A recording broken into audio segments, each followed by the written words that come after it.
ಜನ ದೇವ್ರ ದರ್ಶನಕ್ಕೆ ಬಂದ್ರೆ ಇಲ್ಲಿ ಲೂಟಿ ಮಾಡಕ್ ನಿಂತಾರೆ ಇವರು. ಡೈಲಿ ಲೂಟಿ ಇದು.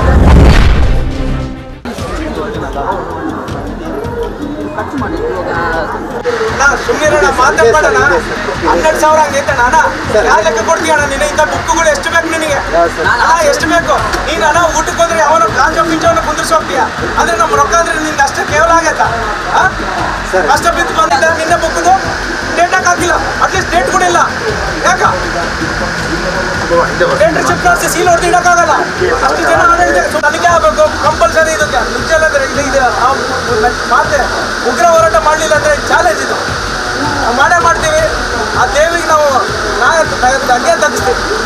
ಕೂಡ ಅಧಿಕಾರಿ ಬಂದು ಎಕ್ಸ್ಪ್ಲನೇಷನ್ ಕೊಡ್ಬೋದಾಗಿದೆ. ಸತ್ಯ ಇಲ್ಲ, ಅದಕ್ಕಾಗಿ ಬರ್ತಾ ಇಲ್ಲ. ಸತ್ಯ ಇದ್ದಿದ್ರೆ ಇಷ್ಟೊತ್ತಿ ಬಂದು ಹೇಳ್ತಿದ್ದ ಇದು ಹಿಂಗಲ್ಲ ಹಂಗಂತ. ಬಟ್ ಇದರಲ್ಲಿ ಎಲ್ಲ ಗೋಲ್ಮಾಲ್, ಎಲ್ಲ ಲೂಟಿ. ಇದರಲ್ಲಿ ಯಾರ್ಯಾರು ಇದಾರೆ ತನಿಖೆ ಆಗಬೇಕು. ಆದ್ರೆ CBI ಕೂಡ ಕೊಡ್ಬೇಕು. ಯಾಕಂದ್ರೆ ಬಹಳ ಕೊಡ್ಬೇಕು. ಇದು ಎಲ್ಲರೂ ಟೆಲಿಕಾಸ್ಟ್ ಮಾಡಿ ದಯಮಾಡಿ. ಇದು ಬೆಂಗಳೂರು ಮಾಡಲಿಕ್ಕೆ ಎಲ್ಲರಿಗೂ ಗೊತ್ತಾಗಬೇಕು, ಎಲ್ಲ ಮಿನಿಸ್ಟ್ರಿಗೆ ಗೊತ್ತಾಗಬೇಕು. ಯಾಕಂದ್ರೆ ಪ್ರತಿಯೊಬ್ಬ ಮಿನಿಸ್ಟ್ರಿ ಬಂದ್ರೆ ಇಲ್ಲಿ ದರ್ಶನಕ್ಕೆ ಬರ್ತಾರೆ. ದೇವಿ ಪವಾಡ ಗೊತ್ತು. ಎಲ್ಲರೂ ಇಲ್ಲಿ ಬರೆಯಬೇಕು, ಬಂದು ದರ್ಶನ ಮಾಡ್ಕೊಂತಾರೆ. ಎಲ್ಲಿ ಎಷ್ಟೋ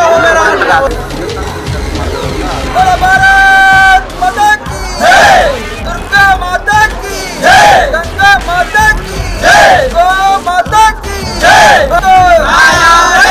ಧಿಕ್ಕಾರ ಧಿಕ್ಕಾರ ಆಡಳಿತ ಮಂಡಳಿಗೆ ಧಿಕ್ಕಾರ, ಧಿಕ್ಕಾರ ಆಡಳಿತ ಮಂಡಳಿಗೆ ಧಿಕ್ಕಾರ.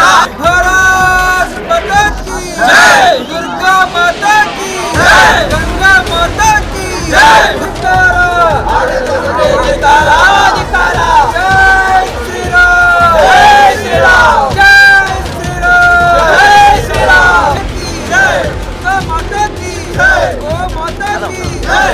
ಅಧಿಕಾರಿಗಳಿಗೆ ಧಿಕ್ಕಾರ, ಅಧಿಕಾರಿಗಳಿಗೆ ಧಿಕ್ಕಾರ. ಬರಲೇಬೇಕು, ಆಡಳಿತ ಮಂಡಳಿಗೆ ಬೇಕು, ಆಡಳಿತ ಮಂಡಳಿಗೆ ಧಿಕ್ಕಾರ, ಧಿಕ್ಕಾರ, ಧಿಕ್ಕಾರ, ಧಿಕ್ಕಾರ. ಆಡಳಿತ ಮಂಡಳಿಗೆ ಧಿಕ್ಕಾರ, ಧಿಕ್ಕಾರ. ಬರಲೇಬೇಕು, ಬರಲೇಬೇಕು. ಮೇನ್ ಒಂದು ಥಿಂಗ್ ಹೇಳ್ತೀನಿ, ಇಲ್ಲಿ ಹಗಲು ದರೋಡೆ ನಡೀತಾ ಇದೆ ದುರ್ಗಮ್ಮಡಿಯಲ್ಲಿ. ಅದಕ್ಕೆ ರಸೀದಿಗೆ ಸೀಲ್ ಇಲ್ಲ. ಇದು ಗೌರ್ಮೆಂಟ್ ಆಡಳಿತ ಗುಡಿ. ಇದು ಟ್ರಸ್ಟ್ದಲ್ಲ, ಯಾವುದಲ್ಲ. ಅದಕ್ಕೆ ಒಂದು ಸೀಲ್ ಇಲ್ಲ. ಅದಕ್ಕೆ ಮತ್ತೆ ಒಂದು ಯಾರನ್ನ ಅದಕ್ಕೆ ದರ್ಶನ ಕುಂಕುಮಾರ್ಚನೆ ಇದ್ದರೆ ಅದರ ಹೆಸರು ಇಲ್ಲ. ಇನ್ನೊಂದು ಸೀಲ್ ಸಿಗ್ನೇಚರ್ಗೂ ಇಲ್ಲ. ಯಾವ ಅವ್ರ ಹೆಸರು ಮಾಹಿತಿ ಕೂಡ ಇಲ್ಲ. ಈ ರಸೀದ್ ಬುಕ್ಗಳು ಲೋಕಲ್ ಬುಕ್ಗಳು, ಅವು ಕಾರ್ಬನ್ ಶೀಟ್ ಇಲ್ಲ.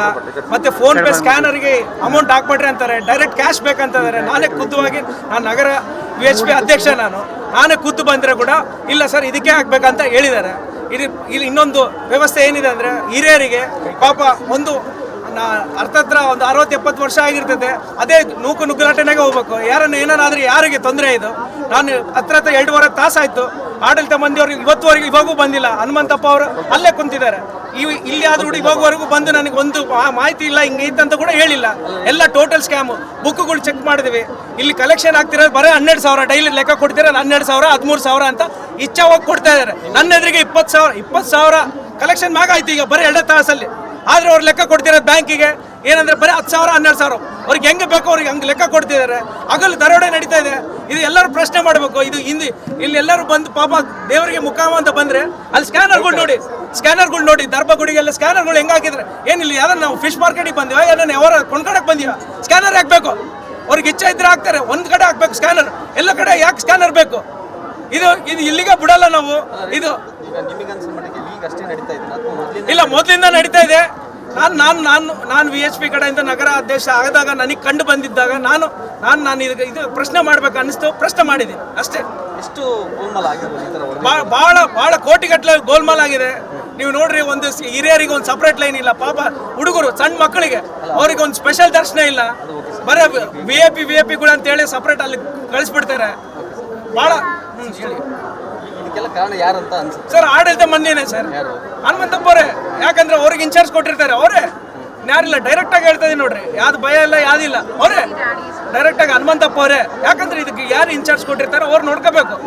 ಅದ್ರದವ್ರು ಇಲ್ಲಿ ಸಮಸ್ಯೆ ಏನು ಬರ್ತೈತೆ ಅಲ್ಲಿ ಸರ್ಕಾರ ಅವ್ರಿಗೆ ತಗೊಂಡೋಗೋದು ಅವ್ರ ಜವಾಬ್ದಾರಿ. ಇನ್ನೊಂದು, ನಾನು ಕೌಂಟ್ರಾಗಿ ಬಂದಾಗ ರಿಸಿಪ್ಟ್ ಆಗಿದ್ದಾಗ ಅಲ್ಲಿ ಪ್ರೈವೇಟ್ ಹುಡುಗ ಇದ್ದಾನೆ, ಗೌರ್ಮೆಂಟ್ ಯಾರಿಲ್ಲ. ಅದು ಪ್ರೂಫ್ ಕೂಡ ಇದೆ, ನನಗೆ ವಿಡಿಯೋ ಕೂಡ ಇದೆ. ಅಲ್ಲಿ ಯಾರು ಬ್ಯಾರೋನ್ ಕುಂದಿರಿಸಿದಾನೆ. ಸುಮ್ಮನೆ 100 ರೂಪಾಯಿ ಇಸ್ಕೊಂತಾನೆ, ರಸೀದಿ ಕೊಡ್ತಾನೆ. ಅದ್ರ ಸಿಗ್ನೇಚರ್ ಇಲ್ಲ, ಸೀಲ್ ಇಲ್ಲ, ಏನಿಲ್ಲ, ಕಾರ್ಬನೂ ಇಲ್ಲ. ವಿಡಿಯೋ ಪ್ರೂಫ್ಸ್ ಕೊಡ್ತೀನಿ ನಾನು. ಏನಾಗಬೇಕು ಅಂತೀರಾ ನೀವು? ಇದು ಕರೆಕ್ಟಾಗಿ ಒಂದು ಸಿಸ್ಟಮ್ ಆಗಿ ನಡಿಬೇಕು. ಇದು ಹಿಂಗೆ ಬಿಟ್ರೆ ಇನ್ನು ದರೋಡೆ ಮಾಡ್ತಾ ಇರ್ತಾರೆ. ಪಾಪ ಜನ ದೇವ್ರ ದರ್ಶನಕ್ಕೆ ಅಂತ ಬಂದರೆ ಇಲ್ಲಿ ಲೂಟಿ ಮಾಡಕ್ಕೆ ನಿಂತಾರೆ. ಇವರು ಡೈಲಿ ಲೂಟಿ. ಇದು ಅಶೋಕ್ ಅಂತೇಳಿ, ಅಶೋಕ್ ಚವ್ಹಾಣ್ ಅಂತೇಳಿ ನಮ್ಮ ಹೆಸರು. ಇದು ಸುಮಾರು ನಾವು ವಿಶ್ವ ಹಿಂದೂ ಪರಿಷತ್ ಕಡೆಯಿಂದ ಭಾಳ ವರ್ಷದಿಂದ ಇದು ಖಂಡನೀಯ ಅಂತ ಕೂಡ ನಾವು ಹೇಳ್ತಾ ಇದ್ದೀವಿ. ಆದರೆ ಇವತ್ತು ದಸರಾ ಹಬ್ಬದ ನವರಾತ್ರಿ ಉತ್ಸವದಲ್ಲಿ ಎಲ್ಲ ಭಕ್ತಾದರನ್ನ ಲೂಟಿ ಮಾಡೋದಕ್ಕೆ ಕಲ್ತಿದ್ದಾರೆ. ಇಲ್ಲಿ ದುರ್ಗಮ್ಮ ದೇವಸ್ಥಾನದಲ್ಲಿ ಬಳ್ಳಾರಿಯಲ್ಲಿ ಇದು ಇವತ್ತು ಹೊಸದಾನೇನಲ್ಲ. ಪ್ರತಿ ಸಾರಿ ಕೂಡ ನಾವು ವಾರಕ್ಕೊಂದ್ಸಲ ಕೂಡ ನಾನು ದರ್ಶನಕ್ಕೆ ಬರ್ತಾ ಇರ್ತೀನಿ. ಅದು ಲೂಟಿ ಅನ್ನೋದಕ್ಕೆ ಗೊತ್ತಿದೆ. ಆದರೆ ಭಕ್ತಾದರು ಕೂಡ ಇದನ್ನೇ ಗಮನಕ್ಕೆ ತಗೊಂಡು ಇದ್ರ ಒಂದು ದೊಡ್ಡ ಮಟ್ಟದಲ್ಲಿ ಇದು ಒಂದು ಚರ್ಚೆ ಆಗಬೇಕು. ಬಳ್ಳಾರಿ ಜಿಲ್ಲೆಯಲ್ಲ, ಕರ್ನಾಟಕ ಉತ್ತರ ಭಾಗದಲ್ಲಿ ಕೂಡ ಈ ದುರ್ಗಮ್ಮ ದೇವಸ್ಥಾನ ಅಂತಂದರೆ ಭಾರಿ ಗ್ರಾಮ ದೇವತೆಯ ಒಂದು ಪ್ರಖ್ಯಾತಿ ಇದೆ. ಆ ಒಂದು ಪ್ರಖ್ಯಾತಿನೂ ಕೂಡ ಇಲ್ಲಿ ಕೆಡಿಸ್ತಾ ಇರುವಂಥ ವ್ಯವಸ್ಥೆ ಇದೆ ಇಲ್ಲಿ. ಯಾಕಂದರೆ ಎಷ್ಟೋ ದೂರಿಂದ ಬಂದಿರ್ತಾರೆ, ದರ್ಶನಕ್ಕಂತ ಬಂದಿರ್ತಾರೆ. ಇಲ್ಲಿ ಒಂದು ವ್ಯವಸ್ಥೆ ಕೂಡ ಇಲ್ಲ. ಭಕ್ತರ ನಂಬಿಕೆಯನ್ನು ಕೂಡ ಬಂಡವಾಳ ಮಾಡ್ಕೊಂಡಿದ್ದಾರೆ. ಈಗ ಒಂದೊಂದು ಗೇಟಲ್ಲಿ ಒಂದೊಂದು ರಸೀದಿ ಪುಸ್ತಕ ಇಟ್ಕೊಂಡಿದ್ದಾರೆ. ಆ ರಸೀದಿ ಪುಸ್ತಕವನ್ನು ಕೂಡ ಒಂದು ಸರ್ಕಾರಕ್ಕೆ ಲೆಕ್ಕ ತೋರಿಸಬೇಕಂತಂದ್ರೆ ಕನಿಷ್ಠ ಒಂದು ಕಾರ್ಬನ್ ಅನ್ನು ಹಾಕಬೇಕು, ಇಲ್ಲಾಂದ್ರೆ ಒಂದು ದೇವಸ್ಥಾನದ ಒಂದು ಸೀಲನ್ನು ಹಾಕಬೇಕು. ಇಲ್ಲ ಏನು ಯಾರು ಅವರ ಹೆಸರು ಕೂಡ ಇಲ್ಲ.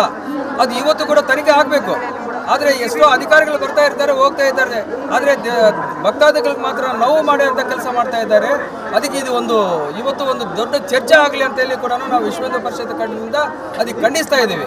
ಈಗ ನೀವು ವಿಶ್ವ ಹಿಂದೂ ಪರಿಷತ್ ಸೀನಿಯರ್ ಭಾಳ ವರ್ಷದಿಂದ ಸಡನ್ ಆಗಿ ಯಾಕೆ ಇಷ್ಟು ಗೊತ್ತಿದೆ ನನಗೆ. ಈಗ ಸಡನ್ ಆಗಿ ಅಂತಂದರೆ ಕೂಡ ನಾವು ಇವತ್ತು ಹನುಮಂತ ಪತ್ರ ಭಾಳ ಸಾರಿ ಕೂಡ ನಾನು ಮಾತಾಡಿದ್ದೀನಿ. ಆದರೆ ಕೂಡ ಆ ದೇವಸ್ಥಾನ ಕಮಿಟಿಯಲ್ಲಿ ಈ ಆಡಳಿತ ಮಂಡಳಿಯಲ್ಲಿ ಏನು ಮಾಡ್ತಾ ಇದ್ದಾರೆ ಅಂತಂದರೆ ಅವರು ನಮಗೆ ಈ ಥರ ಹೇಳಿದ್ದಾರೆ, ಇವರು ಈ ಥರ ಹೇಳಿದ್ದಾರೆ ಅಂತ. ಆದರೆ ಇವತ್ತು ಸರಿ ಆಗತ್ತೆ, ಇನ್ನೊಂದು ದಿವಸ ಸರಿ ಆಗತ್ತೆ ಅಂತ ನಾವು ನೋಡ್ತಾ ಇದ್ದೀವಿ. ಆದರೆ ಇಂಥ ಹಬ್ಬದ ಸಂದರ್ಭದಲ್ಲಿ ಸುಮಾರು ಲಕ್ಷಾಂತರ ಜನ ದರ್ಶನ ಪಡೆಯಕ್ಕೆ ಬರ್ತಾರೆ. ಆದರೆ ಆ ಲೂಟಿ ಈಗಲನ್ನು ನಿಲ್ಲಿಸಬೇಕಂತೇಳಿ ನಾವು ಇವತ್ತು ಒಂದು ನಿರ್ಧಾರಕ್ಕೆ ಬಂದಿದ್ದೀವಿ.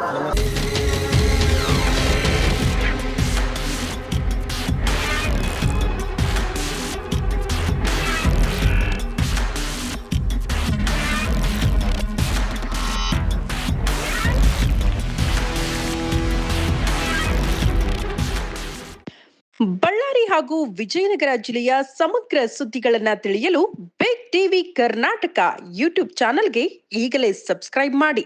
ಧನ್ಯವಾದಗಳು.